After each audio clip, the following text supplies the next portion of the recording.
She just had to learn. Drama is her forte.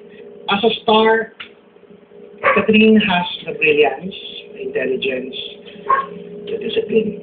Ayoko makategorize sa isang, wari, in the drama, ganyan, or the comedy, ganyan, or the ganyan.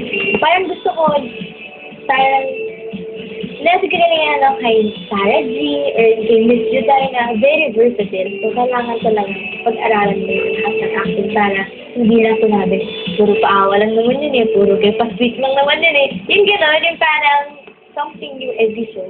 Guys, tapos na Rising Star. So, it's a wrap! Bye!